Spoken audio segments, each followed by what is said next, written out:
dua negara dengan perekonomian terbesar di Asia Tenggara, baru-baru ini mengumumkan niat mereka untuk bergabung dengan BRICS Network. Langkah ini semakin menunjukkan transformasi geopolitik yang cepat oleh BRICS Aliansi.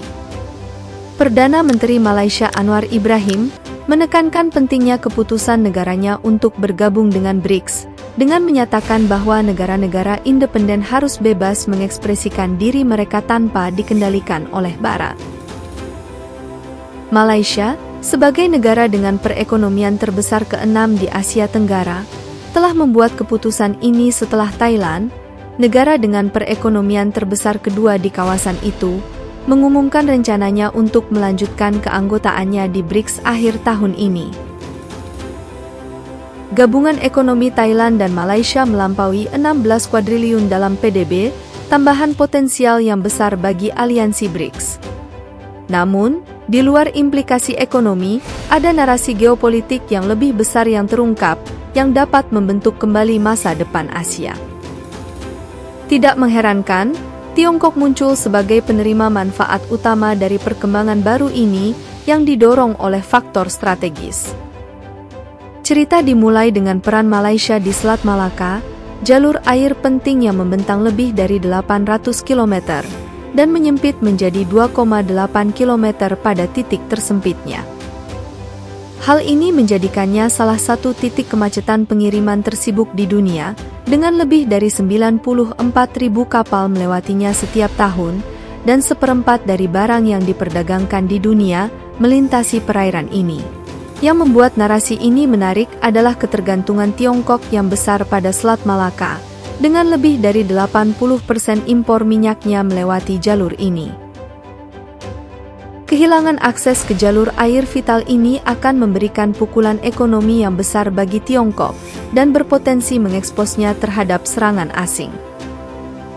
Meningkatnya konflik antara Amerika Serikat dan China, Amerika Serikat dapat menargetkan kepentingan ekonomi China dengan mengganggu akses ke Selat Malaka dan mengganggu pengiriman Tiongkok dengan memblokir Selat Malaka dari Malaysia. Contoh tindakan tersebut dapat dilihat dalam krisis terusan baru-baru ini, di mana pemberontak Houthi yang didukung Iran menguasai terusan Suez, yang menyebabkan gangguan besar dalam pengiriman global. Hal ini mengakibatkan penurunan 50% dalam perdagangan terusan Suez dalam 2 bulan pertama tahun 2024, yang menyebabkan perusahaan pelayaran untuk mengubah jalur kapal mereka melalui Tanjung Harapan. Dampak konflik ini pada pengiriman global terbukti dari penurunan besar dalam pengiriman melalui terusan dan lonjakan perdagangan melalui Tanjung Harapan. Akibatnya, Tiongkok memantau situasi dengan seksama dan telah membuat rencana jika terjadi konflik di Selat Malaka. Pada tahun 2015, Tiongkok memulai proyek Belt on Road, khususnya koridor ekonomi Tiongkok-Pakistan, yang akan diperluas dengan membangun jalur kereta api dari Tiongkok ke Laut Arab. Proyek tersebut, dengan anggaran hampir 806 triliun rupiah, sangat penting bagi Tiongkok untuk mengamankan akses ke minyak Timur Tengah jika Selat Malaka menghadapi gangguan apapun.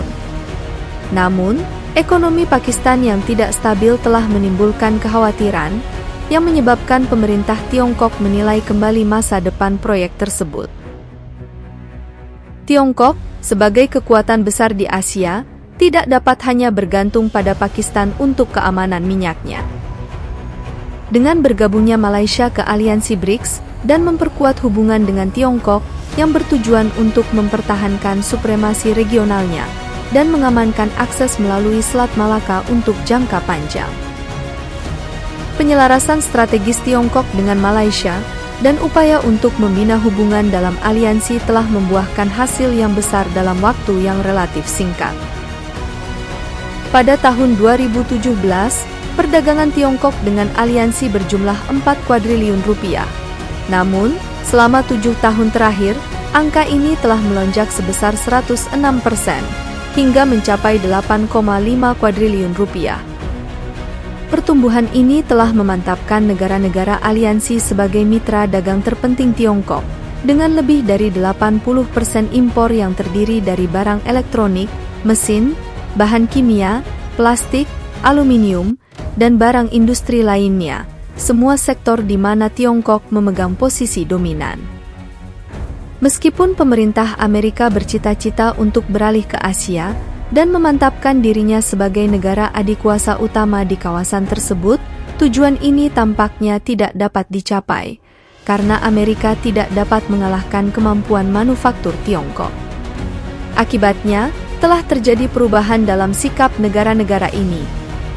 Bagian penting dari video hari ini menggambarkan perubahan ini, yang menyoroti bagaimana sekutu pilihan Asia Tenggara semakin memihak Tiongkok.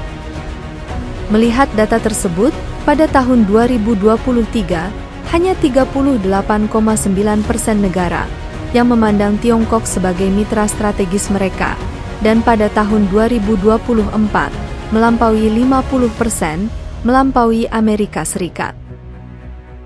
Khususnya, Malaysia menonjol di antara semua negara aliansi, dengan lebih dari 75% penduduknya menunjukkan preferensi terhadap Tiongkok sebagai sekutu strategis mereka. Baru-baru ini, Malaysia dan Tiongkok memperingati ulang tahun ke-50 hubungan diplomatik mereka, dengan Perdana Menteri Tiongkok memulai kunjungan diplomatik 3 hari ke Kuala Lumpur untuk bertemu dengan Perdana Menteri Malaysia Anwar Ibrahim.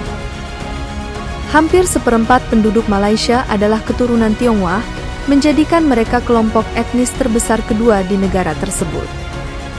Mengingat demografi yang besar ini, tidak mengherankan bahwa banyak orang Malaysia memiliki pandangan yang baik terhadap Tiongkok dan berupaya menjalin hubungan yang lebih erat dengan negara tersebut. Investasi besar Tiongkok di Malaysia, khususnya melalui proyek-proyek seperti jalur kereta api Pantai Timur, menunjukkan hubungan ekonomi yang semakin dalam antara kedua negara. Perdana Menteri Malaysia telah menyatakan optimisme tentang kebangkitan Tiongkok, melihatnya sebagai penyeimbang potensial di arena global. Namun, ia juga telah menyuarakan kekhawatiran tentang dampak dolar Amerika terhadap perdagangan dan ekonomi Malaysia, meskipun investasi negara tersebut mencapai rekor tertinggi. Menarik untuk mengamati kebangkitan mata uang yang beroperasi secara independen dari sistem perdagangan kedua negara, dan memiliki sedikit relevansi dalam hal aktivitas ekonomi di negara-negara tersebut, namun telah menjadi dominan karena penggunaannya secara internasional. Tren ini terlihat jelas di antara semua anggota aliansi BRICS, karena ada aspirasi bersama untuk mengurangi ketergantungan pada dolar Amerika dalam perdagangan. Presiden Rusia Vladimir Putin, yang saat ini memegang jabatan presiden bergilir BRICS, baru-baru ini mengumumkan niat aliansi untuk mengurangi perdagangan dolar Amerika, dan sebagai gantinya membangun platform perdagangan yang mempromosikan penggunaan mata uang lokal dalam perdagangan antar negara anggota. Dengan Thailand dan Malaysia yang menyatakan minatnya untuk bergabung dengan aliansi BRICS, perkembangan ini memberi Rusia dan Cina pengaruh yang besar di Asia Tenggara. Para skeptis telah lama mengkritik organisasi tersebut, mengklaim bahwa beberapa negara BRICS, seperti Ethiopia dan Iran, terlalu kecil dan membawa sedikit manfaat bagi organisasi tersebut. Namun, aliansi BRICS dengan cepat mengubah narasi ini beberapa minggu yang lalu. Turki mengikuti, dan menjadi negara NATO pertama yang menyatakan minatnya untuk bergabung dengan BRICS. Menteri Luar Negeri Turki secara terbuka menyatakan bahwa aliansi BRICS, khususnya Cina, akan memberikan Turki alternatif yang baik untuk Uni Eropa. Ini adalah pernyataan penting dari Turki, yang telah menjadi anggota penuh NATO sejak 1952. Turki adalah jembatan antara Eropa dan Asia, dan akan menjadi sekutu penting bagi organisasi BRICS. Namun, manfaat utama negara-negara yang bergabung dengan BRICS adalah kebebasan dari dolar Amerika dan perdagangan internasional. Berikut ini adalah pernyataan resmi dari salah satu bank di Malaysia tentang keputusan negaranya untuk bergabung dengan jaringan BRICS, yang secara efektif akan melindungi Malaysia dan kawasan tersebut dari perubahan kebijakan moneter Amerika dan volatilitas mata uang, meningkatkan prediktabilitas di pasar mata uang, dan menurunkan biaya transaksi bagi eksportir dan importir. Ernst Jeffrey Williams, ekonom di Universitas Sains dan Teknologi Malaysia, juga memberikan wawasan tentang pentingnya mata uang Malaysia dalam menghadapi pergeseran kekuatan ekonomi. Sebagai ekonomi terbuka kecil, Malaysia harus memanfaatkan peluang perdagangan dan investasi dengan negara-negara BRICS untuk meningkatkan permintaan terhadap ringgit dan meningkatkan nilainya dari waktu ke waktu. Sangat penting untuk terus mengikuti perkembangan tren geopolitik dunia karena dunia berkembang dengan cepat. Saya telah membahas secara menyeluruh masuknya Turki ke dalam organisasi BRICS dan perkembangan terkini mengenai keputusan Arab Saudi untuk mengakhiri perjanjian petrodolar dengan Amerika Serikat yang berpotensi mempengaruhi perdagangan minyak dunia dalam mata uang alternatif. Malaysia mempertahankan hubungan yang kuat dengan Amerika Serikat, sekaligus mengutamakan hubungan dekat dengan Tiongkok. Bagi negara berkembang, ini adalah strategi yang menguntungkan, menyelaraskan diri dengan dua mitra dagang teratas secara global, dan mendiversifikasi perdagangan dan sumber daya. Ini penting bagi semua investor, terutama dengan lonjakan inflasi dan melemahnya dolar Amerika dalam perdagangan internasional. Status dolar Amerika di masa mendatang yang menjadi perhatian khusus adalah utang nasional Amerika, yang telah melampaui rekor 564 kuadriliun rupiah dan sekarang berada pada titik kritis. Hal ini telah menyebabkan penurunan daya beli dolar Amerika sebesar 24% hanya dalam 2 tahun terakhir. Tidak mengherankan, penurunan ini tercermin dalam harga emas, yang saat ini berada pada titik tertinggi sepanjang masa, karena bank-bank sentral di seluruh dunia menimbun sumber daya untuk mendukung dolar Amerika. Kami menghargai dukungan Anda di semua video kami. Jangan lupa berlangganan untuk tetap mendapatkan informasi tentang perkembangan geopolitik terkini. Terima kasih telah mendukung kami, dan nantikan video kami berikutnya.